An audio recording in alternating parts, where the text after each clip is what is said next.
Então, com vocês, a Cláudia, que é um prazer tê-la conosco. Obrigada.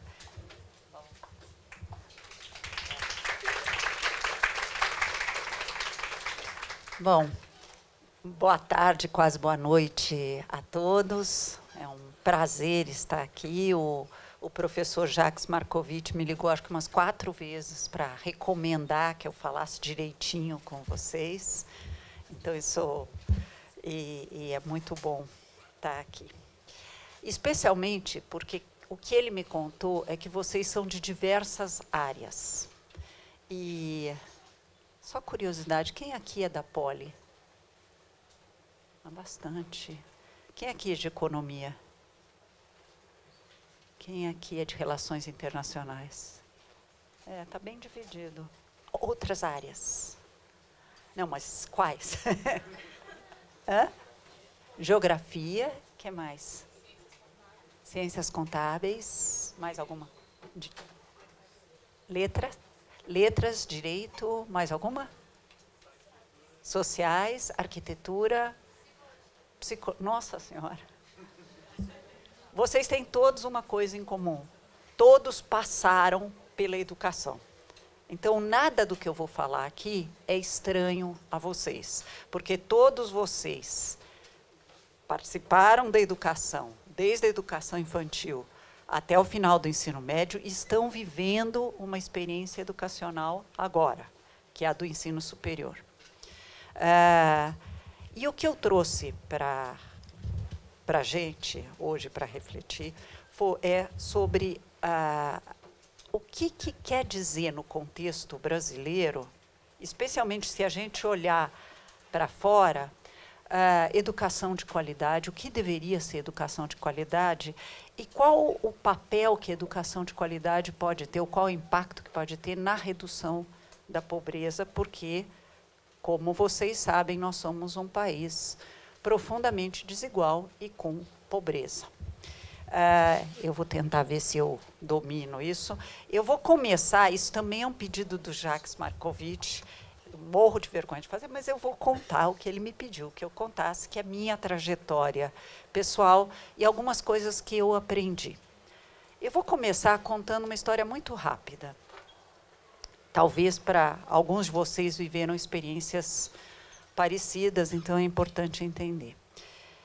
Eu sempre quis trabalhar com educação, sempre, sempre. Desde muito pequena, eu vivi uma experiência que me marcou muito, porque eu fui da primeira turma que, no Colégio Nossa Senhora de Sion, em São Paulo, viveu o Montessori no Brasil.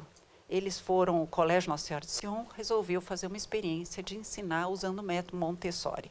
Vocês já devem ter ouvido falar, agora, nesse momento, não interessa o detalhe, te conto depois, se isso interessar para alguém. Que era uma forma de ensinar muito voltada para formar pessoas autônomas, e muito interessante.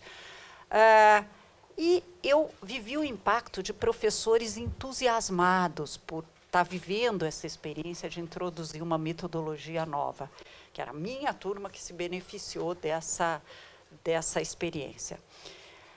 E aquilo me marcou profundamente. Eu falei, eu quero um dia ser professora, eu queria muito isso. Eu não estava pensando em ser professora universitária, eu queria ser professora. No meio tempo, eu alfabetizava quem passasse na minha frente, né? Então, tempos em que, eventualmente, empregada doméstica, porteiro, eu alfabetizava todo mundo do jeito que eu achava que podia alfabetizar. Só que quando eu fiz 16, estava com quase 17 anos, o meu pai, que era empresário, veio me pedir para fazer uma coisa que foi uma decisão trágica. Meu pai era empresário, meu irmão ia sucedê-lo, ele estava preparando meu irmão mais velho para sucedê-lo, meu irmão morreu num acidente automóvel. E meu pai veio me pedir que eu largasse a minha ideia de ser professora, que eu ia prestar vestibular naquele ano que começava, e fosse fazer administração, que para mim, naquele tempo, era coisa de burguês, né, para poder suceder meu irmão, o meu pai, né, e nesse sentido, meu irmão. Mas meu pai tinha perdido o filho há 3 dias. Eu não ia dizer de imediato que não, por mais que eu ainda fosse adolescente. Eu pedi um tempo para pensar e fiz uma descoberta. A Fundação Getúlio Vargas, a ESP, lá da Fundação Getúlio Vargas, tinha um curso de administração pública. Mas meu pai não sabia que era pública, eu sabia. Então, numa conspiração, que eu achei que era só minha, mas eu acho que era cósmica, eu fui fazer o curso de pública. Prestei vestibular, passei direitinho, fui fazer o curso de pública. Nunca me arrependi dessa decisão na minha vida. E eu fui fazer pública só pensando nesse lado de não ser burguesa. Mas eu não me dei conta que educação é a política pública mais importante. É que ancora um país, ancora o desenvolvimento de um país. Então, eu acabei indo para a educação por um caminho completamente diferente, mas que foi muito mais rico. Você, como professor, impacta uma turma. Você, como gestor de política pública, você impacta grandes números. Talvez você não tenha a sensação de estar impactando cada vida, mas você impacta grandes números. Então, isso é uma coisa que marcou a minha trajetória. Eu vou só mostrar, esse era o primeiro item, como entrei para as políticas públicas. Sou apaixonada por políticas públicas. Por um desses acasos da vida, eu comecei trabalhando primeiro com a política de saúde e não da educação. Mas, desde o começo, eu queria trabalhar com educação. Tanto que, durante a faculdade, eu dei aula num cursinho de alfabetização que o centro acadêmico tinha montado. Então, alfabetizei vários adultos nesse momento, usando a metodologia do Paulo Freire.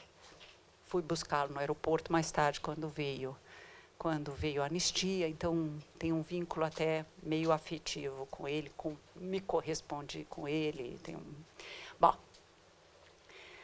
o que eu descobri nessa minha trajetória, atendendo ao pedido do Marcovitch? Que existe um mundo acadêmico e um mundo da ação. E esses mundos conversam muito pouco. E tem que conversar muito mais. Porque a gente aprende na prática, no processo de transformação, mas você precisa da teoria para embasar a tua prática. Os dois precisam dialogar muito mais. Eu sou do Conselho Consultivo da USP. Muitas faculdades, aqui e fora daqui, são divorciadas das necessidades da prática, do desenvolvimento do país. A gente precisa conectar muito mais a universidade com o mundo da ação. E não temos que ter um mundo da ação que é só ativismo, só agir por agir. As duas coisas têm que dialogar muito mais. Eu vou dar um exemplo do que eu estou falando. Eu visitei muitas e muitas escolas em Xangai. E quando eu visito a escola, adoro visitar a escola, eu faço perguntas do tipo, como é que vocês resolvem os problemas de aprendizagem? O que vocês fazem com alunos que não funcionam? E aí, no meio da história, a diretora de uma das escolas falou assim, não, a gente trabalha muito com a universidade. Eu falei, então conta, como é que vocês trabalham? É assim, a gente tem problemas aqui. E aí a gente encomenda pesquisas para eles. Cada escola de Xangai é referenciada a uma faculdade de educação. Não tem escola de aplicação da universidade, da faculdade de educação. Cada escola pública é referenciada a uma faculdade.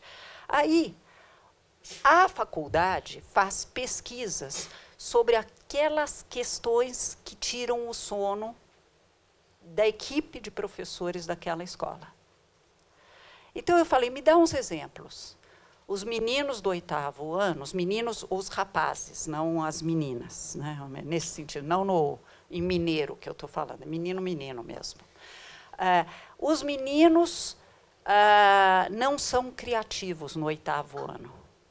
Eu preciso torná-los mais criativos. Então, a equipe da faculdade, a cada 2 semanas, se reúne com os professores para discutir como torná-los mais criativos. Só para mostrar que é o mundo da ação e o mundo acadêmico dialogando. Isso eu descobri na minha prática, com várias políticas públicas, que é algo que a gente não lida direito. Outro aprendizado que eu tive na minha trajetória é que não basta saber o que precisa tecnicamente ser feito. O mundo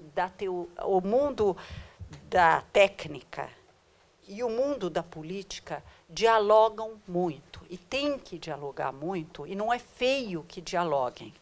Então, você não transforma nenhuma realidade se você não incorporar na tua reflexão a dimensão política. Como é que eu convenço? E não é só a política no sentido partidário, é político no sentido de como é que eu vou convencer as pessoas que isso precisa ser feito.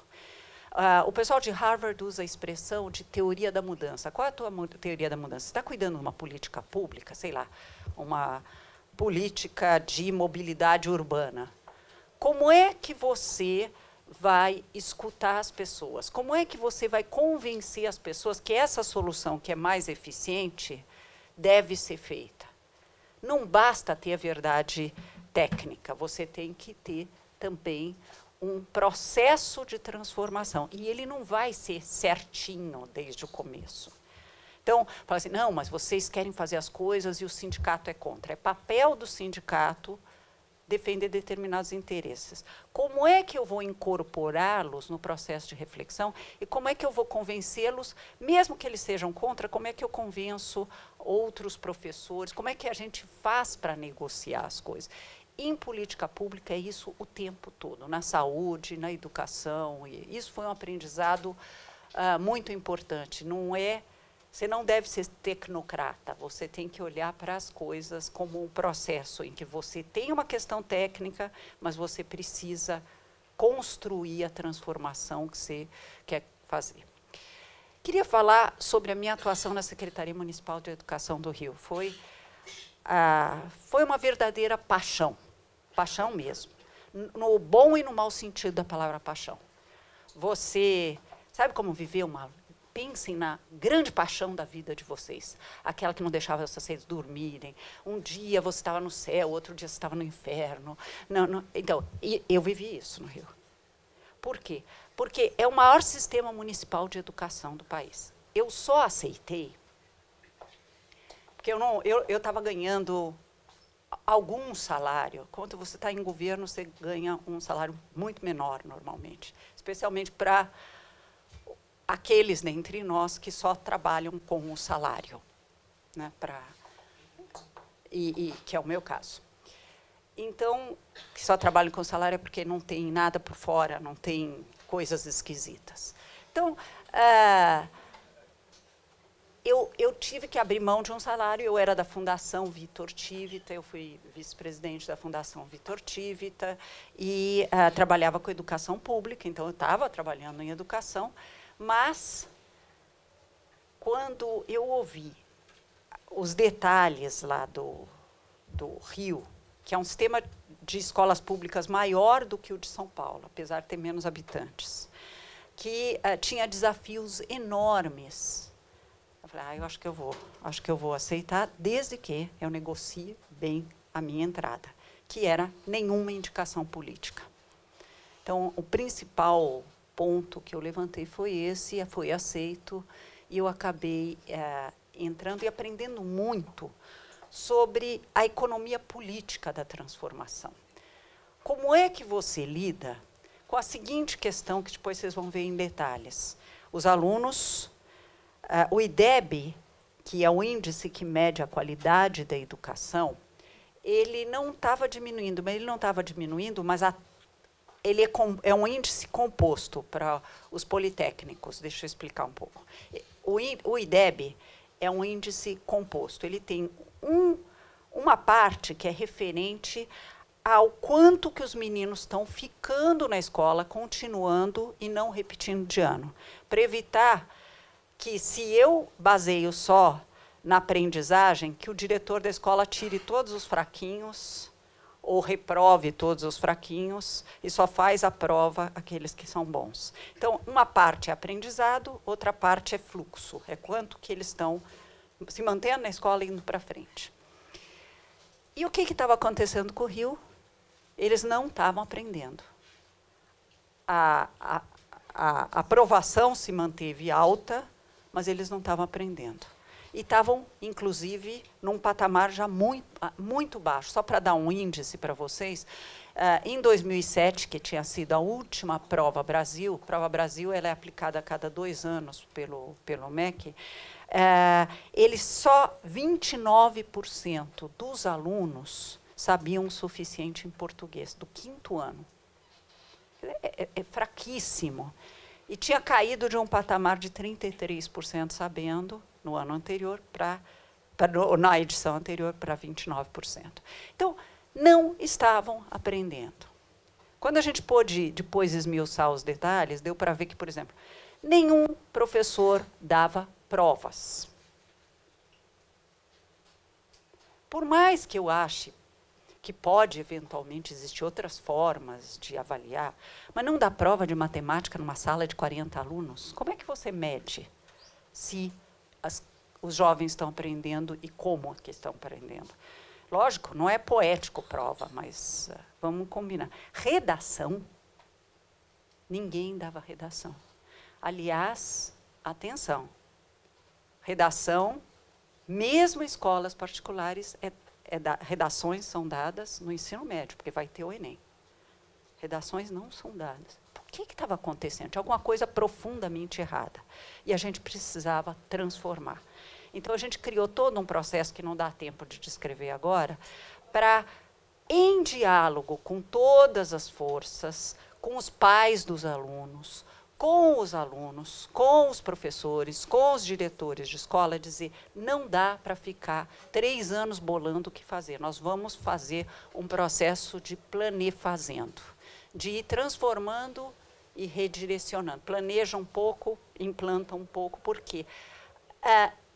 No setor público existe a questão do tempo político de implantar as coisas. Se você levar os 2 primeiros anos planejando, quando chegar a hora de implantar, já é muito perto de eleições e tudo vai ser capturado e polarizado politicamente. Não preciso contar isso para vocês já sabem.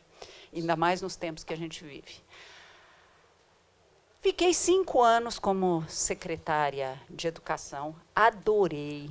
Tive que enfrentar a greve, adorei enfrentar a greve, acreditem ou não, porque a gente pôde mostrar o que era o sentido que estavam fazendo. Conseguimos melhorar os indicadores, o IDEB melhorou 22%, que é dificílimo chegar a esse índice. Aumentou a autoconfiança dos professores. Foi um processo muito, muito rico.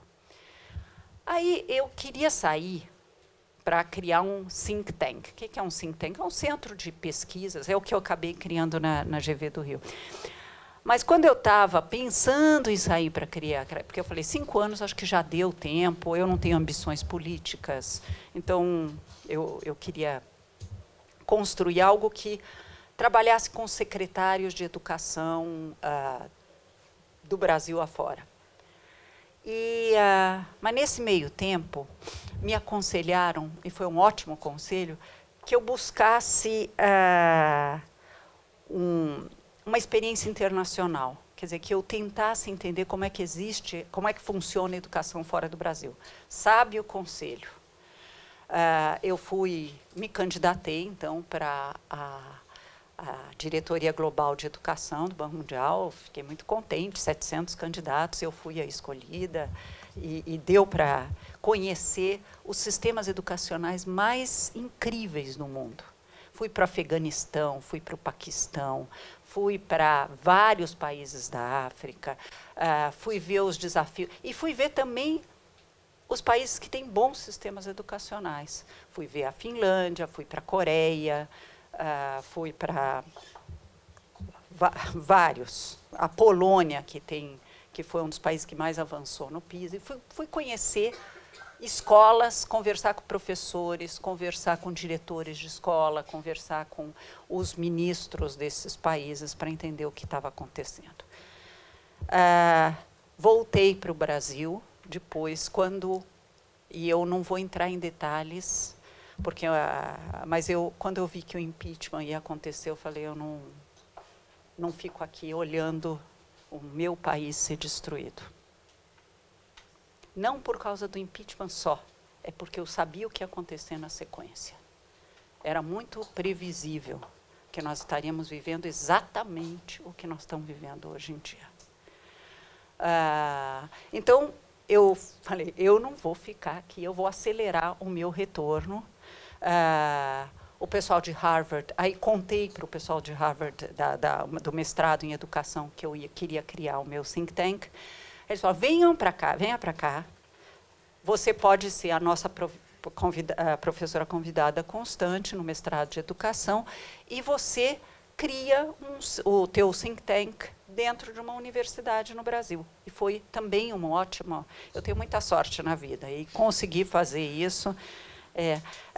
Que foi um conselho ótimo, eu recebi bons conselhos. Aliás, estejam abertos a ouvir conselhos, porque alguns que eu recebi foram excelentes. Só são ruins os conselhos que digam não tenta. Sempre que alguém disser, você vai tentar fazer isso, não confie em coisas que te digam, não faça. Faça, mas dessa forma. Faça. A gente tem que ir atrás dos sonhos da gente. Eu estou com 62 anos, eu acho que eu fui atrás de todos os meus sonhos. Às vezes quebrei a cara, mas foi bom, porque eu pelo menos tentei.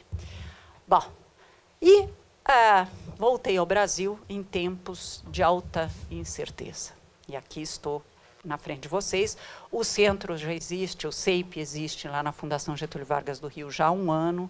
Eu hoje sou mentora de 20 secretários municipais de educação, é uma experiência riquíssima, aprendi a fazer mentoria, aconselhando sobre o que precisa ser feito. A gente tem uma área de pesquisa, uma área que em inglês chama policy briefs, que é traduzir pesquisa em política pública, que também é uma coisa bem interessante. De tudo o que eu aprendi, o que fica? Primeiro, que é fundamental considerar a dimensão política, na política pública. Isso não fui eu que inventei, eu conheci uma pessoa incrível que me disse isso. Carlos Matos, que foi ministro da Economia do Chile, na época do Salvador Allende, e que, quando tudo deu errado, ele ficou preso lá num campo de concentração em Dawson, no sul do Chile, e ele fez toda uma reflexão sobre o que deu errado. E uma das coisas que ele falou assim, eu era um tecnocrata, eu não pensei que tinha que considerar a dimensão política no processo de formular políticas públicas. Ter uma teoria da mudança em qualquer processo de transformação. Não basta ter a verdade. Essa verdade precisa ser construída. Outra coisa que eu aprendi ao longo de toda a minha experiência, seja em educação, que foi a mais importante, seja em saúde, que eu participei do processo de criação do SUS, de transformação na saúde, é que você tem que ter com excelência e equidade como uma obsessão. Por quê? É muito tentador, vamos falar especificamente de educação, falar assim, olha, vamos fazer uma escola incrível para aqueles alunos que passam na prova de entrada.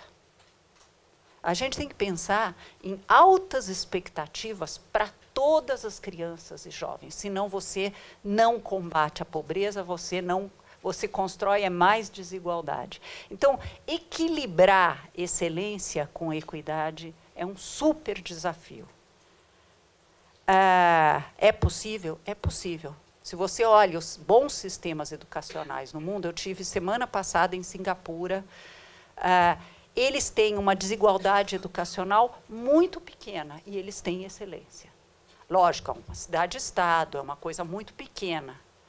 Mas também Xangai, que tem 23 milhões de habitantes, tem excelência com equidade. Quando você olha, o PISA te permite ver, PISA é uma prova internacional de qualidade da educação aplicada a jovens de 15 anos.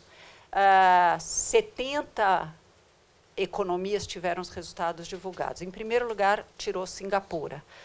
Mas Xangai, durante muito tempo, com 23 milhões de habitantes, se destacava como o melhor sistema educacional. E eles medem a desigualdade educacional entre os participantes da amostra. A outra coisa é o seguinte, se você quer lidar com desigualdade, você tem que, em educação, você tem que ter ação afirmativa. O que é ação afirmativa? Dar mais para quem tem menos. Se você vive numa favela que tem tiroteio todo dia, não basta ter uma escola igual às outras escolas que estão no asfalto. Você tem que dar mais para essas crianças, porque é muito mais complicado aprender nesse contexto e é muito mais difícil aprender nesse contexto, é muito mais difícil ser professor nesse contexto. Então, você deve pagar mais para o professor que trabalha nessas áreas, você deve dar mais recursos. Se você não tem dinheiro para colocar computador na quantidade necessária, prioriza essas escolas, essas onde é muito mais desafiador aprender. Porque você tem que vender para essas crianças que estão em áreas controladas pelo tráfico, por exemplo, a ideia de que um outro mundo é possível, de que é possível ter um outro papel, que o sonho não deveria ser virar membro da milícia ou virar membro do grupo do tráfico. Você tem que mostrar alternativas, senão você não desconstrói a violência e a desigualdade, portanto, a violência. Nós criamos um projeto no Rio que chamava Escolas do Amanhã. Escolas do Amanhã era o seguinte, professor que ia dar aula nas 155 escolas que estavam em áreas conflagradas, ganhava mais. Professor que desse lá, se as crianças aprendessem e atingissem uma determinada meta de melhoria do IDEB, eles ganhavam 2 salários a mais, em vez de só 13º, 14º, 15º. Como um prêmio. Toda a equipe escolar, não era o professor daquele aluno, era toda a equipe escolar. A gente não tinha dinheiro para fazer um programa de ciências super bacana, que fosse centrado em experimentação, com laboratórios de ciência para todas as escolas. Todas as 155, os professores de ciência foram treinados numa metodologia de ensino de ciência muito mais rico e todos receberam material para isso. Então, virou assim, tudo que não tinha dinheiro para pôr em todas, aquelas recebiam. Estagiários, porque a gente quis botar os universitários aprendendo nesse contexto. Se fosse atuar lá, ganhava mais. Tudo só para dar uma ideia. Para transformar, uma outra ideia que eu aprendi ao longo da minha experiência, outro aprendizado, foi que, para transformar, você tem que mudar culturas. E culturas não se mudam por decreto. Quer ver uma coisa que eu vou enfatizar daqui a pouco? O que resolve, qual a competência mais importante para o futuro do trabalho, por exemplo, para a 4ª Revolução Industrial? Resolução colaborativa de problemas. Trabalhar colaborativamente é uma competência muito importante. Mas você não pode dizer para os professores, olha, por decreto agora, a partir de agora, todos colaborarão, todos os professores colaborarão. Não é assim. Mudança cultural é um processo que leva tempo, mas tem que ter intencionalidade no processo de mudar a cultura. Depois nós vamos falar disso de novo, de uma outra forma. Interagir consistentemente com os professores. Tá, eu tinha lá um sindicato que era do PSTU, para quem não conhece, é um partido à esquerda do PSOL, e alguns poucos deles eram do PSOL. E 2 ou 3 membros, não tinha de presidente, não tinha... eram da facção trotskista da Quarta Internacional. Era assim que eles se diziam, com lutas. Bom, como é que você conversa com os professores? Tentei primeiro o sindicato. Era muito complicado porque eles brigavam entre eles. Eles não tinham cargo de... Ninguém... Você combinava com um ou outro. Então, eu tive muita dificuldade. Aí eu descobri o Twitter. Se algum de vocês for me olhar no Twitter, eu tenho 76 mil seguidores. Não falo de política. Não de política com P minúsculo, não falo de, não lanço moda de shampoo, não canto, não danço, é só educação, um pouquinho de ciência e tecnologia e direitos humanos. Eu escrevo só sobre isso. Por que eu comecei com o Twitter? Bom, eu não vou contar a história pessoal, eu só vou contar uma coisa. Eu precisava interagir diretamente com os professores para saber o que estava acontecendo nas escolas e eu tinha uma rede de 60 mil professores. Então, não adiantava só, eu pedi, dar o meu e-mail, eu tentei dar meu e-mail, mas eu ia ficar horas respondendo e-mails. Quando eu descobri que é 140 caracteres e que eu posso fazer o seguinte, a cada manhã eu perguntar, contem para mim o que está dando de errado nas escolas. Aí eles assustavam. Não, como dando errado? O livro que não veio, não tem água hoje na escola. Não, isso virou um instrumento de gestão fantástico, porque... Uma das coisas, vocês que eventualmente virarão ministros, secretários, porque a geração de vocês uma hora vai tomar o poder, né, eu espero. E assessor detesta dar má notícia. Assessor morre de medo de dar... Então, só te contam tudo que está dando certo. E eu precisava saber o que estava dando errado. Muitas vezes vocês acham que o cara que está lá em cima não faz nada, sabe de tudo, mas não faz nada. Pode ser, mas também é muito provável que algumas coisas ele não sabe porque ninguém quer dar má notícia. Então, foi um mecanismo fantástico de eu saber as más notícias e poder agir a tempo. E também botar força nos meus assessores para trabalhar, para resolver. Então, se uma escola, o livro não chegou, o livro didático não chegou, tem grande chance que nas outras também não. Então, um escreveu, o livro não chegou... Então, eu quero um levantamento hoje na minha mesa, ao meio-dia, falando todas as escolas, quantos livros chegaram, quantos não chegaram. Está faltando água nessa escola, nessa parte da cidade, é provável que as 3 outras escolas dessa parte da cidade também está faltando água. E aí, eu aproveitei para vender ideias para os professores. Então, eu tinha esse canal, então toda manhã, até hoje eu faço isso, embora eu não tenha os meus professores. Eu escrevo, eu faço uma curadoria do que tem na internet sobre educação, sobre ciência e tecnologia e direitos humanos e ponho as notícias principais. Só que quando eu fui para o Banco Mundial, eu contei isso para o presidente do Banco Mundial, falei, olha, então eu estou interrompendo meu Twitter. Ele falou, não, eu quero que agora você escreva em outras línguas também. Então, o meu Twitter virou uma operação complicada, porque tem textos em francês, inglês, espanhol e português. As outras línguas eu não domino. Então, é o que eu posso fazer. Mas inglês cobre a maior parte das pessoas que estão no Twitter, né? Outra coisa que eu aprendi, eu voltou na penúltima coisa que eu aprendi antes de falar, é monitorar e avaliar constantemente e liderar diretores de escolas e professores para que façam o mesmo. É muito fácil se auto-enganar com a educação. Sabe aquelas coisas poéticas? Todas as crianças estão felizes. Eles só não estão aprendendo, mas felizes eles estão.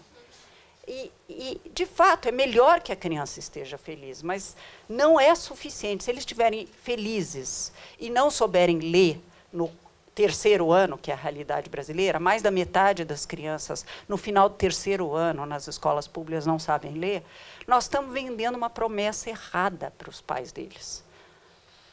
Então, é muito importante. E não é monitorar só para gerar pressão nos professores, é monitorar para que o professor possa agir a tempo e a hora.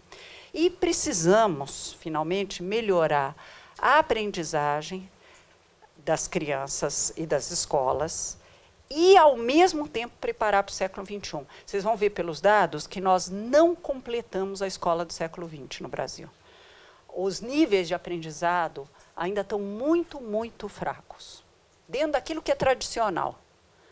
Mas, ao mesmo tempo, a gente vai ter que construir as competências para o século XXI, que quer dizer as competências necessárias para conviver num mundo em que há extinção forte de postos de trabalho ou de tarefas dentro de postos de trabalho, que tem a ver com o futuro do trabalho. Bom, isso sou eu. Agora vamos para frente para o que interessa. A educação brasileira no cenário internacional. O Rafael, né? O Rafael me disse que o professor Jacques Markovitch adora falar dos objetivos do desenvolvimento sustentável. Então, eu também vou falar. Porque eu tive ainda uma chance interessante. Quando eu estava no Banco Mundial, é que nós estávamos discutindo os objetivos do desenvolvimento sustentável. E tem um que é específico para a educação, que é o objetivo do desenvolvimento sustentável 4, e que ele estabelece, só para vocês entenderem o contexto, em 99 nós criamos os objetivos do milênio, que para a educação só tinha um, era garantir que todas as crianças tivessem acesso à educação primária. Agora virou uma coisa muito mais sofisticada, é assegurar educação inclusiva, que quer dizer, não é só a crianças com deficiência junto com crianças típicas. É inclusiva no sentido de meninos e meninas, não tem uma escola para pobre e outra escola para rico.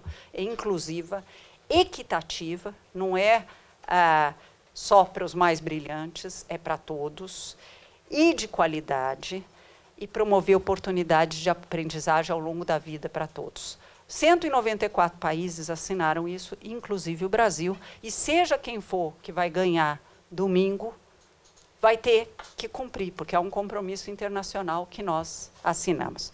Só que tem um problema, é até 2030, e nós estamos em 2018 e terminando 2018.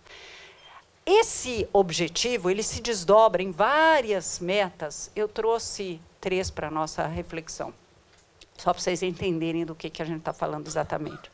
Primeiro, nós assumimos o compromisso de assegurar que até 2030, todas as meninas e meninos, e todos eles dizem meninas e meninos, para deixar claro, no Afeganistão, onde eu tive, as meninas estavam em números crescentes na escola, mas ainda muito pouco para a realidade, por exemplo, do nosso país. Completa educação primária e secundária. O que é, na linguagem brasileira de hoje, primária e secundária? Fundamental 1, 2 e ensino médio. Nós estamos assumindo o compromisso que até 2030, todo brasileirinho vai completar o ensino médio. Hoje, completar o ensino médio até 19 anos são 59%. Então, ainda falta muito. Entrar no ensino médio também não são muitos que entram na idade correta. Mas não é só completar. Então, no outro era ter acesso à educação primária, que é completar. E é importante completar, e tem um vínculo com a erradicação da pobreza, porque tem uma pesquisa de um colombiano, o Guillermo Pérez, que diz que se a mãe completa o ensino médio, a próxima geração não será mais pobre. Você interrompe a transmissão intergeracional de pobreza. Isso é fundamental para nós. Mas não é só isso, tem que ser de qualidade. Para quem tiver dúvida do que é educação de qualidade, não é escola com piscina, não é quadra coberta, não é nada disso. É resultados de aprendizagem relevantes e efetivos. Então, tem que ter qualidade medida por resultados de aprendizagem relevantes e efetivos. Para falar do que quer dizer relevante, eu vou dar um exemplo da minha aprendizagem. Eu estudei num colégio, como eu já disse, o Colégio Sion, à época era um colégio de elite, e eu aprendi uma coisa muito importante em português. Orações subordinadas, substantivas, objetivas, diretas. Vocês aprenderam isso? Pois é, tão importante, eu nunca usei na minha vida profissional nem pessoal. No entanto, na minha escola, que era de elite, ninguém aprendeu a gostar de ler. Que esse, sim, é um aprendizado decisivo para a vida. Então, quiser ensinar oração subordinada, substantiva, objetiva, direta, ensina. Mas vamos... A gente tinha uma biblioteca fascinante, os livros ficavam trancados, era complicadíssimo conseguir tirar os livros. Uma escola particular de elite, para meninas, na época era só para meninas de elite. Então, é só para mostrar o que é relevante. Relevante é aquilo que é necessário para a vida em sociedade e para a vida do trabalho, para a empregabilidade, para empreendedorismo, para a vida. E efetivos, e que funcionem. Bom, então, até 2030, faltam um pouco menos de 12 anos para a gente chegar lá e ter que cumprir isso. Até 2030, diz um outro objetivo, nós vamos garantir que todas as meninas e meninos tenham acesso a programas de primeira infância de qualidade. E aqui não é só a educação, é a integração de diferentes políticas públicas, saúde, assistência social, para que essa criança possa estar pronta, sim, para a vida, mas especialmente nesse que é de educação, Objetivo de Desenvolvimento Sustentável 4, para o ensino primário.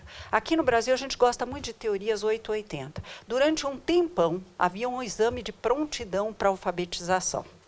Esse exame era contar uma historinha. Isso se aplicava antes de entrar no primeiro ano, dos 6 para os 7 anos, para ver se a criança tinha memória, tinha algumas coisas que na época se consideravam importantes. Hoje é proibido falar em prontidão para o ensino primário. Nem tanto mar, nem tanto a terra, porque quem não passava nessa prova não entrava no primeiro ano. Portanto, era um mecanismo de exclusão. Mas saber se preparar essa criança na creche, na pré-escola, para que ela esteja pronta para o ensino primário, não é errado. É certo. O que é errado é excluir. Então, essa meta foi estabelecida também. E acho que eu trouxe só 2, eu pensei que eu tinha trazido a terceira, mas eu vou voltar aqui só para falar que também é uma meta importante de aumentar de forma expressiva o número de jovens que tenham competências para empregabilidade, para trabalhos decentes e para empreendedorismo. Seja via ensino técnico, então, inclusive competências técnicas, seja a própria formação que ele recebe na educação básica. Mas a gente assinou tudo isso e o Brasil está enfrentando uma série de riscos.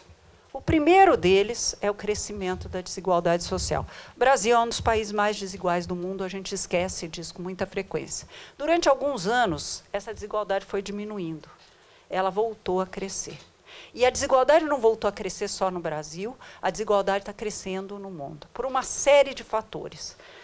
Toda vez que alguém fala da questão da violência, imediatamente a gente pensa na importância de ter uma política de segurança competente. E eu não culpo, eu acho que temos que ter mesmo. Isso lida com os problemas de médio prazo, de curto prazo e talvez de médio. Mas você tem que ter também uma política educacional e uma política social que diminua as desigualdades. Porque a desigualdade é o que gera a violência. É menos a pobreza e mais a desigualdade. Você vê que alguns têm tanto e outros têm tão pouco. Ou você se sente mal porque você tem tão pouco. Outro problema é esse que eu falei no começo, do futuro do trabalho. Você tem uma situação em que a automação, a robotização, a inteligência artificial vem substituindo tarefas dentro de postos de trabalho e vem substituindo postos de trabalho. Alguns autores, como o Osborne e o Frey, em Oxford, se referem à extinção de 2 bilhões de postos de trabalho até 2030. Eu desconfio que é um chute qualificado, mas, de verdade, a gente vem observando que Deixa eu dar alguns exemplos de diferentes áreas. Quem que tinha levantado a mão, que está estudando direito? Quem que falou? Então vamos começar com as más notícias. Toda a jurisprudência está codificada de fácil acesso, fácil de achar. Todos os processos agora, no mundo, e no Brasil não está sendo uma grande exceção, estão organizados, tem algoritmos que te permitem não só fazer buscas mais rápidas, mas preparar decisões, preparar defesas. Vai desaparecer a profissão de advogado? Acho que não. Mas vão desaparecer vários postos de trabalho no meio do direito. Radiologista. Hoje, a inteligência artificial, ou algoritmos, eles leem melhor exames de imagem do que um médico, por melhor que seja. Uma série de postos de trabalho vinculados a competências intelectuais e não só manuais estão desaparecendo. Na Revolução Industrial, desapareceram muitos postos de trabalho que demandavam competências manuais repetitivas. Agora estão desaparecendo postos de trabalho vinculados a trabalho intelectual. E isso é que é assustador. E já estão desaparecendo. Talvez no Brasil não seja tão visível, mas em vários lugares. Agora se fala, e já os primeiros testes de uso comercial de carros autônomos já estão sendo feitos, né? De uso comercial, e já cobrando. Vai acabar a briga entre o Uber e o táxi, porque os dois vão ficar sem empregos. Né? Pelas razões erradas vai acabar. Então, nós estamos vivendo um cenário de risco. Por outro lado, assim como a Revolução Industrial extinguiu muitos postos de trabalho e criou outros, eu acredito que vão ser criados outros postos de trabalho. Então, não fiquem desesperados. Só que não vai ser para as mesmas competências. Mais do que isso, eu desconfio, e tudo tem que ser eu desconfio, porque o futuro é muito incerto, que isso vai se dar em ondas sucessivas de extinção de postos de trabalho. O que quer dizer que a escola e a universidade vão ter que ensinar vocês a serem eternos aprendizes, a aprender o tempo todo, a poder se reinventar constantemente. Porque pode ser que vocês se formem numa área e quando vocês saírem, o número de postos de trabalho dessa área seja limitado e vocês vão ter outras oportunidades. Então, aprender a aprender vai ser fundamental. Isso quer dizer que não se deve aprender técnica? Não, deve aprender técnica. Mas você tem que aprender alguma coisa técnica sabendo que isso vai durar um prazo. E aprender a inventar as próprias técnicas talvez seja um talento mais interessante ainda. A outra coisa é o fato de que, diferentemente de vários países europeus, nós não temos ainda uma população envelhecida. Mas nossa população está envelhecendo. O bônus demográfico está relacionado ao quanto que a população economicamente ativa tem estofo para sustentar os aposentados e os que ainda não trabalham. Hoje nós temos um bônus demográfico, nós temos mais gente trabalhando do que sendo dependentes, mas em 12 anos, um pouquinho menos que 12 anos, isso se extingue. Então, isso vai colocar uma pressão muito grande na geração de vocês. Não seria um problema grande se a produtividade no trabalho fosse boa no Brasil. Ela não é boa, ela está estagnada num patamar baixo. E isso tem uma correlação direta com a educação. Não é o único fator a influenciar a produtividade do trabalho, mas é um dos mais importantes. O próximo, eu acho que eu posso até pular, que nós temos um país de cidadania frágil, e cidadania frágil é capturada muito facilmente por populismos. Quando eu falo populismo, é a ideia que eu posso, só para resumir uma história numa imagem, eu posso, como político, falo com vocês como se vocês fossem crianças de 10 anos, e vocês se comportam como crianças de 10 anos. Dá para entender do que eu estou falando? Bom, então vamos para o próximo. E outro risco que a gente tem é que você tem em educação avanços importantes em acesso à escola, né? Eu vou dar só um número, não, 2 números. Em 1930, o Brasil tinha 21,5% das crianças na escola. Coreia também, Coreia tinha 22%. 1960, a época que eu estudei, cada vez que algum avô de vocês falasse a escola pública boa era de antigamente. Sabe quantas crianças estudavam no final da década de 60? 40%. Então, quando a escola era para 40%, provavelmente a maioria das crianças eram filhos de letrados, pais com mais escolaridade, que tinham livros em casa. No final da década de 80, eram 60%. Nós só universalizamos o acesso à educação primária em meados dos anos 90. Mas universalizamos, inclusive para o Fundamental 2. E, inclusive, vem aumentando muito a população escolar no ensino médio. Mas a aprendizagem é claramente insuficiente. Como é que nós estamos em aprendizagem? Se você pegar o PISA, que é esse exame a que eu me referi, para jovens de 15 anos de 70 países, o Brasil, entre 70 economias, tirou 63º lugar em ciência. O Brasil é a 8ª economia mundial em PIB, não é PIB per capita, ou 9ª, depende como que você calcula, mas a 8ª não deveria ser. 63ª em ciências, olha lá a matemática, 66ª em matemática, 59ª em leitura e interpretação de textos. Nós não estamos bem, ponto. Aí vocês podiam dizer, mas isso é um problema que está ligado, né, se vocês pensarem bem, ao fato que eu acabei de falar, que a gente universalizou muito tardiamente o acesso à educação, e há uma correlação entre anos de escolaridade dos pais e sucesso escolar da criança. O Naércio Menezes diz que 68% do sucesso escolar de uma criança depende, no Brasil, da escolaridade dos pais. Então, você diria, bom, mas isso é por causa da escola pública. Mas olha aqui. Os 25% mais ricos na amostra brasileira, no PISA, que participaram do PISA, se saíram pior que os 25% mais pobres da OCDE.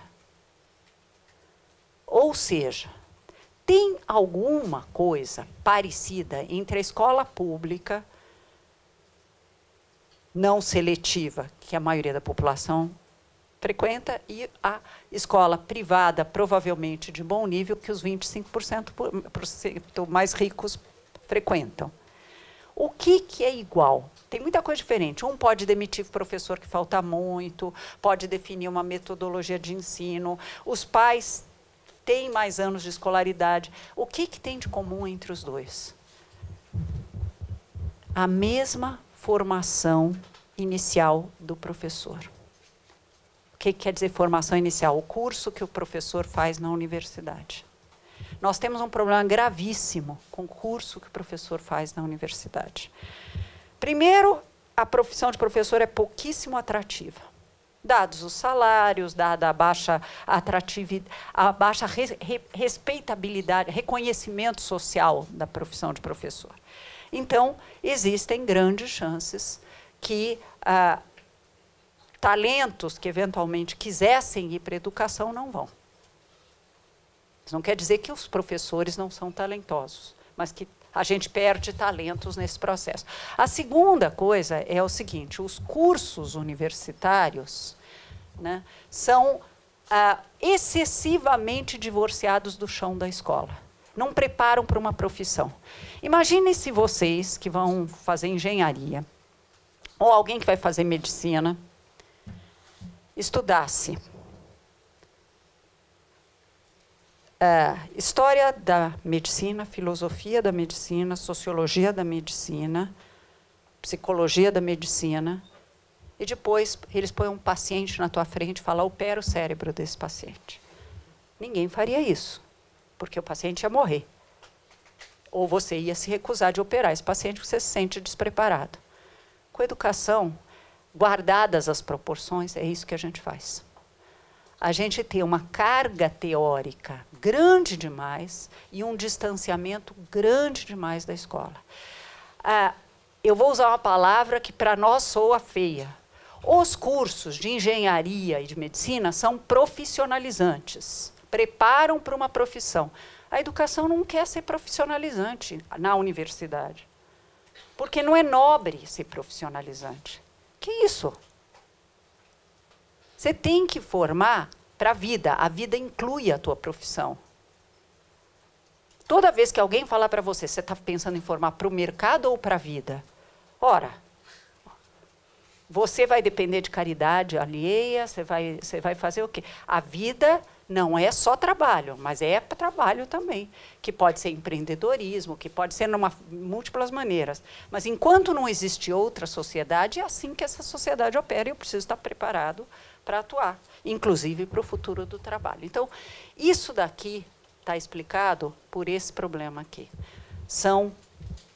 É a mesma formação inicial do professor que sobrevaloriza a teoria em relação à prática profissional. Os professores de Xangai, desde o primeiro ano da faculdade, eles estão dentro da escola. Eles assistem aulas de professores experientes, devagarinho vão assumindo pedacinhos de aula, até que eles estejam prontos para, sem supervisão, dar uma aula sozinhos. Nós não, só depois fez concurso público, é que vai pela primeira vez dar aula. Bom, alguns dados de aprendizagem que eu trouxe aqui, esse que eu falei há pouco, a ANA, Avaliação Nacional de Alfabetização, é aplicada em jovens, em crianças de terceiro ano, eles têm entre 8 e 9 anos, mais da metade sai analfabeto do terceiro ano. Sabe quando que a professora, na maioria das faculdades de pedagogia ou de educação, aprende a alfabetizar? Nunca. Por quê? Porque ela aprende construtivismo, método fônico, filósofos, não sei o quê, mas ela não aprende e não pratica. Diz o Dewey, que é um grande filósofo da educação, que inspirou, que foi mestre do Paulo Freire, que a gente aprende de uma forma vivencial. Você tem que experimentar aquilo que você está aprendendo. A gente aprende, para pegar uma outra expressão, com a mão na massa. Quantas coisas que vocês aprenderam fora da escola, que vocês aprenderam fazendo? O problema com a escola é que a escola acha que ela se restringe a um terreno. Não, tudo, a vida é aprender, é constantemente aprender. Agora, como é que a gente aprende? Sabendo um pouco de teoria, experimentando, vendo que aquela teoria é limitada, voltando para trás, num diálogo constante entre a teoria e a prática. A gente não proporciona isso. Aí, quando a gente vai indo para frente, 49% dos alunos do quinto ano não aprenderam adequado em português e 61% em matemática, quinto ano, que é a área que a gente está avançando mais. Porque o quinto ano, a cada edição da Prova Brasil, desde 2005, a gente vem melhorando. Mas tem muita gente sendo deixada para trás. No nono ano, olha o dado de matemática, 86,6% dos alunos de nono ano não sabem matemática. Então, a crise do ensino médio não é a crise do ensino médio, é a crise de um acúmulo de déficits que chega no ensino médio. Concordam? Só que em cima disso, a gente torna as coisas mais difíceis ainda. Bom, nós temos, em média, no Brasil, 4 horas de aula no ensino médio. E 13 matérias. Sabe quantas matérias? Eu peguei os 30 primeiros países do PISA. Quantos têm 4 horas de aula? Nenhum. 5, nenhum. 6, nenhum. Eles têm de 7 a 9 horas de aula, incluindo o almoço. As 4 também incluem o recreio e a refeição. Então, eles têm de 7 a 9. Sabe quantos deles têm 13 disciplinas para 7 às 9? Nenhum. 10 disciplinas? Nenhum. O Edgar Morin, um grande educador que eu gosto muito, ele fez um escândalo, porque na França eram 8 matérias para 7 horas de aula. E nós achamos que 13 é ótimo. Ele falava a fragmentação dos saberes. No Brasil, a gente pratica, a gente é PhD em fragmentação dos saberes. Para garantir a carga horária dos professores, a gente tem 13 disciplinas. Aí vai o Faustão, aquele sábio da educação, no programa de domingo, se queixando que uma das bailarinas disse para ele que diminuíram a carga de educação, vão diminuir a carga de educação física. Gente, 13 matérias para 4 horas de aula. A gente tem que fazer duas coisas muito rápido. Aumentar a carga horária e diminuir as disciplinas. Como é que você diminui as disciplinas? O que os 30 primeiros fizeram? Os alunos escolhem. Ou escolhem as disciplinas ou criam itinerários formativos. Mas o aluno de ensino médio vai saber escolher? Meu Deus do céu, esse homem, esse rapazinho, essa mocinha vota para presidente da República. E antes que a gente diga que eles votam errado, nós também votamos errado. Então, errado por errado, nós todos vamos aprender com os nossos erros. Mas ele tem que se descobrir protagonista da própria vida. E olha o resultado aqui. Só 21,9% dos alunos de terceiro ano de ensino médio sabem o suficiente em português. E lembre que esses são os sobreviventes, porque muita gente, no Fundamental 2, quando teve esses resultados, sai. E só 3,6% em matemática. Então, nós estamos vendendo uma mentira. Precisa reformar o ensino médio? Lógico que precisa. Precisa ser esse? Não sei qual reforma, mas precisa reformar o ensino médio. Do jeito que está, não dá para continuar. Vamos para frente. E como é que educação dialoga com a erradicação de pobreza? Eu falei há pouco da pesquisa do Guilherme Peri, eu pus aí por escrito, se alguém quiser ter acesso. A importância das meninas completarem o ensino médio. A outra questão é um outro estudioso ou pesquisador de educação, que é o Eric Hanushek, lá de Stanford, que ele mostra que durante muito tempo teve estudos para... Alguém é de economia aqui? Já tinham falado. Durante muitos anos se pesquisou a seguinte questão em educação. Quanto que um ano a mais de escolaridade impacta o salário de um jovem, né? Então, às vezes, qual é o prêmio, né, de um ano a mais? Então, normalmente se discute se é 10 ou é 15. Ele pegou uma outra discussão, que é como é que a educação impacta crescimento de longo prazo, também chamado de crescimento sustentável. E aí ele chegou à seguinte conclusão, que a América Latina está estagnada porque não tem mostrado melhora na sua educação, enquanto o leste europeu melhorou muito e continua melhorando a sua educação, e é isso que explica o crescimento de longo prazo de vários países do leste europeu. E, portanto, o crescimento de longo prazo, um crescimento mais equitativo, ou mais inclusivo. O que a gente aprendeu nos últimos anos de positivo no Brasil? E o Banco Mundial fez uma análise bastante criteriosa disso, que os países que têm sistemas de transferência de renda, como Bolsa Família, acertam em fazê-lo, especialmente se colocar condicionalidades associadas à frequência escolar, que é o nosso caso. Quer dizer, o Bolsa Família foi decisivo para diminuir a desigualdade e decisivo para ampliar o acesso à escola. Há uma discussão se deveria haver condicionalidades associadas à aprendizagem, mas isso é uma questão muito mais complicada, e eu não vou ter tempo de falar aqui. E tem um ponto que não interessa se você é liberal ou não é liberal, há uma promessa que o nosso sistema traz com ele, que educação vai propiciar a igualdade de oportunidades. Então, é importante aprender, porque isso vai gerar igualdade de oportunidades. E, em certa medida, a gente entregou uma parte disso. Mas num país em que só 15% concluem faculdade, né, nós temos algumas questões a refletir. Será que nós estamos entregando igualdade de oportunidades? Não estou falando igualdade de renda, estou falando igualdade de oportunidades. Então, todo o processo de meritocracia fica questionável se eu não estou entregando igualdade de oportunidades, se a educação que a criança pobre recebe é muito inferior à do que a criança rica recebe, e mesmo assim a da rica não é a desejável. Então, é algo para a nossa reflexão. Tenho mais tempo? Tá. Eu tô indo para a parte final. Tá. Tá, vai dar.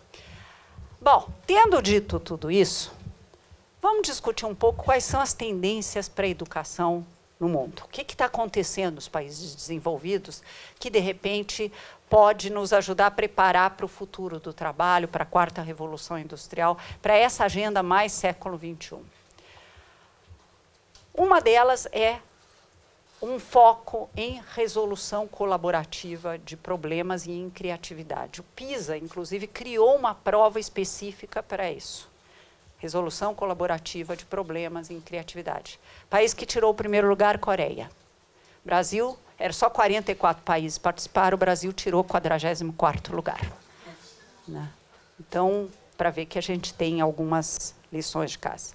A outra que está acontecendo é a questão da personalização do ensino. O que é personalização do ensino? A escola, eu fico muito brava quando alguém fala mal da instituição escola. A escola foi um dos grandes avanços da humanidade. A escola com todos os defeitos que ela tem. Por quê? Porque agora o saber não é transferido por um preceptor para o filho do nobre, você pode colocar várias crianças de várias classes sociais aprendendo ao mesmo tempo, e não tem como personalizar numa sala de 40 alunos, o professor escreve no quadro, os alunos copiam, ou no máximo projetam uma coisa. Agora imagine o seguinte, a tecnologia permite ir monitorando o teu aprendizado e fazer você avançar de acordo com o seu ritmo. Não se preocupe que eu não vou defender a educação à distância do Bolsonaro. Não se preocupe. Não é disso que eu estou falando. Eu estou falando de plataformas adaptativas. Ou seja, você evolui no teu ritmo. E aquelas dificuldades de estudo, de aprendizagem que você tem, ele te remete de uma forma meticulosa para exatamente o que você não aprendeu. Então, vamos supor, 65% dos jovens brasileiros no 9º ano não sabem porcentagem. Não ia entender essa frase que eu acabei de dizer. Aí, eu vou verificar por que você não sabe porcentagem. Porque você não entendeu direito fração. Eu volto com você até fração, resolvo o problema e te jogo para frente. Acaba o sistema de repetir de ano. Por que você tem que ver história, geografia, tudo porque você não entendeu fração? Né? Mas não dava para ser assim antes. Agora vai poder dar. Então, plataformas adaptativas vêm sendo usadas para identificar quais são os teus problemas. E o professor, como é que fica nessa? O professor muda de papel completamente. Ele não vai desaparecer. Não tem no horizonte de tempo que a gente está vislumbrando, não tem como fazer o professor desaparecer, porque criança e jovem aprende com mediação humana e aprende um com o outro. Aliás, até na faculdade, a gente aprende muito um com o outro. 60% do que eu aprendi no tempo de faculdade não foi em sala de aula. Não estou dizendo para vocês pararem de frequentar a aula. 40% aprendi em sala de aula, mas 60% aprendi fora. Trocando impressões com colegas, refletindo, a gente criava grupos de estudo de temas que interessavam a gente, coisas desse tipo. Voltando, a personalização do processo de ensino é uma tendência muito forte. A outra é flexibilização dos currículos. Eu sou uma grande defensora da Base Nacional Comum Curricular, de termos uma base, como está escrito na nossa Constituição, como está nas leis. Por quê? Porque senão você não garante equidade. E se currículo não fosse bom, nenhum dos 30 primeiros países no PISA teria. Por que eu estou o tempo inteiro falando dos 30? Eu poderia falar dos 35 primeiros países. Todos têm ou currículo nacional, ou, no caso do Canadá, que é a única exceção, currículo provincial, por causa da herança francesa e inglesa aqui. Então, levou-os. Porque você tem que estipular os direitos de aprendizagem das crianças. E, se não, você não constrói equidade. Você tem que pensar em excelência e equidade. Bacana, uma escola, vamos pegar o caso de escolas técnicas muito legais, que tem uma prova para entrar, só os mais brilhantes entram, e aí você entra lá e você aprende para burro. Mas nós estamos falando de todas as crianças. E todas as crianças têm o direito de aprender aquelas coisas. Mas, tendo dito isso, o currículo pode ser flexível, porque o currículo pode ser centrado em competências, mas os interesses dos jovens têm que ser considerados. Por que tem que ser todo mundo aprendendo exatamente as mesmas coisas? Por que um atleta não pode aprender em ciências no 9º ano, por exemplo, fisiologia do esporte? Geometria das jogadas em matemática. Ele vai aprender as mesmas coisas, só que ele aprende customizado aos seus interesses. Nós, seres humanos, somos portadores de sonhos e de interesses. Isso nos define. Se a gente vai competir com o robô, vamos olhar para o que nos faz humanos e por que não ensinar a cada um de acordo com os interesses que ele manifesta naquele momento. Pode ser que mudem. Mas por que não? Então, flexibilização dos currículos e interdisciplinariedade, por que não projetos que integram diferentes disciplinas? Por que não colocar os professores das diferentes disciplinas trabalhando juntos em projetos, por exemplo, um que eu vi muito legal lá na Rocinha, de combate à disposição errada do lixo. Você precisa de química, você precisa de matemática para isso, você forma cidadãos, você lida com geografia, uma série de coisas. Aqui o PBL é Project Based Learning, aprendizagem baseada em projetos, ou aprendizagem baseada em problemas, que também é uma variante disso. A outra coisa, que é uma tendência muito forte, é parar de ensinar a memorizar e ensinar a pensar. Quem leu alguma entrevista minha ou lê minhas colunas lá na Folha, em todo lugar, já está dizendo, faltam 15 minutos, tá. Eu falo da importância de uma escola que ensine a pensar. Ninguém me passa bilhetes secretos, não. Eu conto para tudo. Então, a importância de ensinar a pensar e aprendizado profundo. Ensinar, é melhor aprender menos temas e fundo naquele tema, porque você aprende uma metodologia de pensar, uma forma de pensar, uma forma estruturada de pensar. A outra coisa é você combinar, porque todo mundo agora fala de competências socioemocionais, e é legal isso.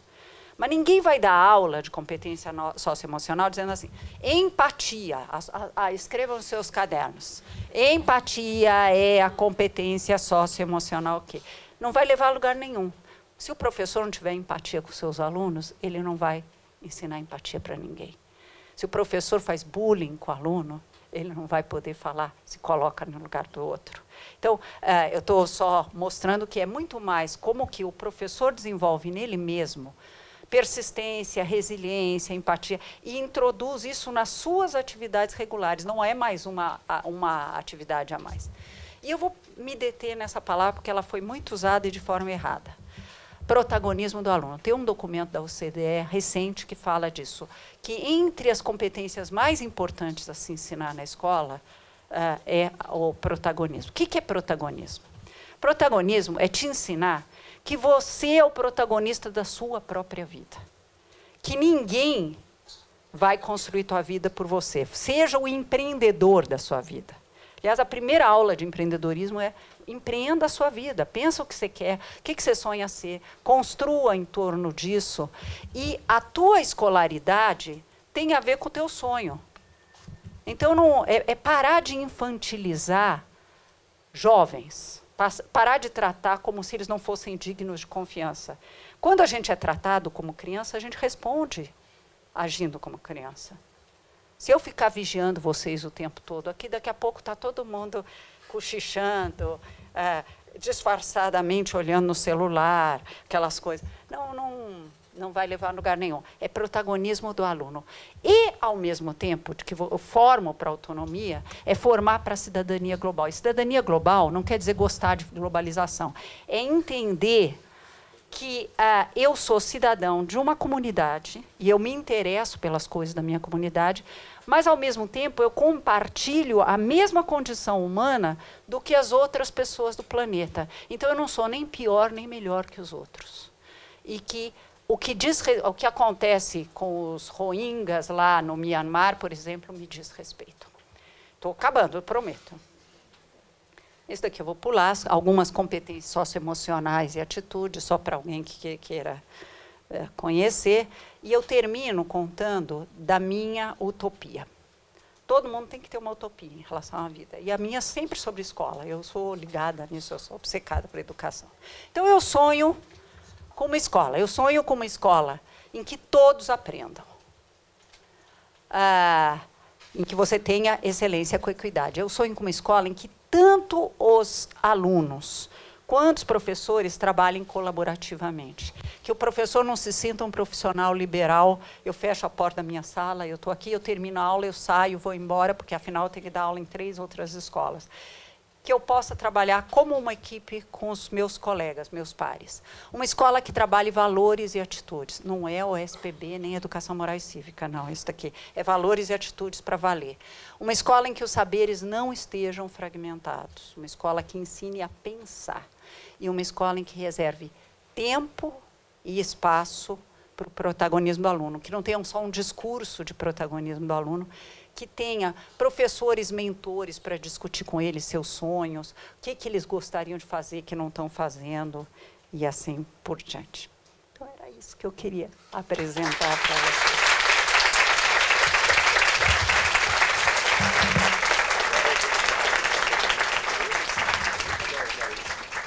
Tá, só para eu não esquecer, ó. Quem se interessou pela história do Twitter e achar que isso faz sentido, eu aviso, eu encho a página de vocês. Mas aqui é legal, porque se alguém não conseguir fazer pergunta e quiser, eu sempre respondo, porque é muito curtinho, dá para fazer. Esse é meu e-mail e esse daqui é o site lá do CEP. Eu vou sentar e ouvir. Bom, vamos ver para a pergunta. Tem 2 aqui. Vixe, um monte de pergunta, não sei se vai dar tempo. Mas quem não conseguir fazer a pergunta pode mandar o Twitter ali e... Quem que levantou antes? Gente, vou ter que escolher 3, eu vou ali para...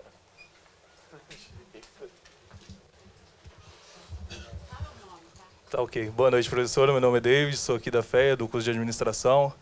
No início da palestra, a professora citou que utilizou a metodologia de Paulo Freire para alfabetizar as pessoas. E hoje, devido aos índices do IDEB, do PISA estarem ruins aqui no Brasil, tem setores da sociedade que usam isso para contestar a pedagogia do Paulo Freire. Queria saber a visão da professora, se essa visão procede, qual que é a visão da professora.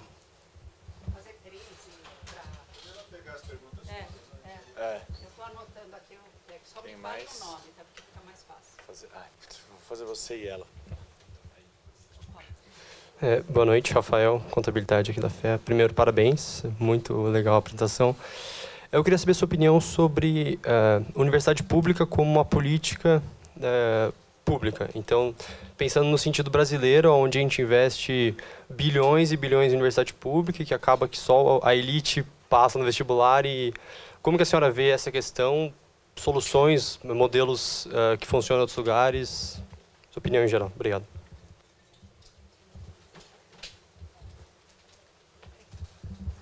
Oi, eu sou Amanda, sou da Letras. Eu sou do Pará, sou formada em jornalismo lá. E, a certa altura do curso, a gente teve que fazer um trabalho de mapeamento das rádios no estado. E eu fiquei responsável por uma rádio que eu descobri só nesse momento que era uma rádio educativa e que funcionava há 60 anos, assim, numa comunidade ribeirinha de uma cidade chamada Bragança. Hoje eu li na Folha uma reportagem sobre algumas comunidades rurais que se informavam das eleições agora pelo rádio. E eu fiquei impressionada como ainda tem esse tipo de coisa, e, ao mesmo tempo, tem outros debates que já são tão avançados. Por exemplo, fake news, que é uma coisa que eu não discuti na faculdade e que eu não sei explicar, mas, ao mesmo tempo, uma coisa que não foi resolvida lá atrás e que estão surgindo outras coisas na frente. Eu queria saber se você teve alguma experiência com comunidades rurais e ribeirinhas em relação à educação. Acho que vamos começar com essas 3, aí se der. Tá bom. Eu pego aqui, porque assim você fica livre para ir. Bom, Davidson, eu sou fã de carteirinha do Paulo Freire. E desconfio que os que não são é porque não leram os livros dele. Eu sou fã de carteirinha porque ele fala dessa importância de ser experimental, muito mão na massa, aprendizado. Ele fala, assim, de questões que algumas são contextualizadas, né? Ele estava vivendo os anos 60, a desigualdade no Brasil era muito maior que a de hoje, e ele teve uma ligação com as ligas camponesas e com a educação rural, e que foi muito importante. Não era o caso de se levantar algumas demandas sociais naquele período. Era. Mas não tem nada do Paulo Freire no método que a gente ensina na maioria das escolas. O Brasil não está ruim por causa do Paulo Freire. Até pelo contrário, a alfabetização do Paulo Freire é método fônico. Tá? Para quem é da área de educação, saibam disso. Ele nunca defendeu o construtivismo. Então, não é... Até porque não tinha essa tendência na época dele, mas mesmo quando ele foi secretário, ele olhou com uma certa desconfiança para o construtivismo. Então, não é... Eu acho que nós temos problemas de educação muito por conta da atratividade da carreira do professor, baixos salários, baixa respeitabilidade social e também pela formação inadequada que a gente dá, que não prepara para uma profissão. E pelo fato de que a gente achou que não precisava ter currículo. Esse professor, primeiro, ele recebe uma formação que não prepara para uma profissão. Não existe, como na medicina, protocolos para lidar com doenças, por exemplo. Como é que você alfabetiza uma criança surda? Tem, assim, muito achismo, muito... A gente tem que tornar a coisa um pouco mais séria, com altas expectativas para todos, mas isso não tem nada a ver com o que aconteceu com o Paulo Freire, a meu ver. Rafael, aqui. Universidade pública. A universidade pública é muito importante. Ela precisa sair da Torre de Marfim e ser mais útil para a sociedade na qual ela está inserida.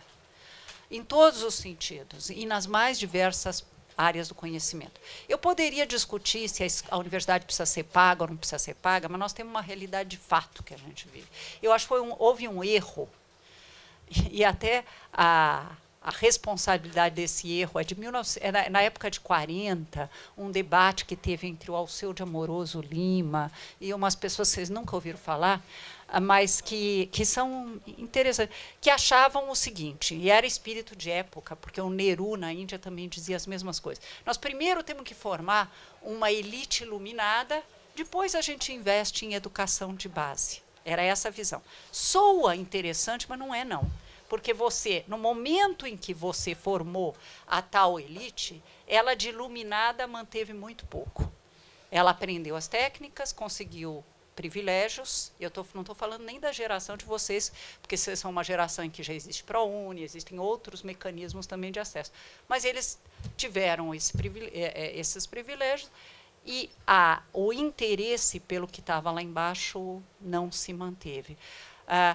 O que a Coreia fez, por exemplo, foi, enquanto eles não conseguiram investir de verdade no ensino básico, na educação primária no início, eles não avançaram para a secundária direito. Eles começaram a criar, mas não...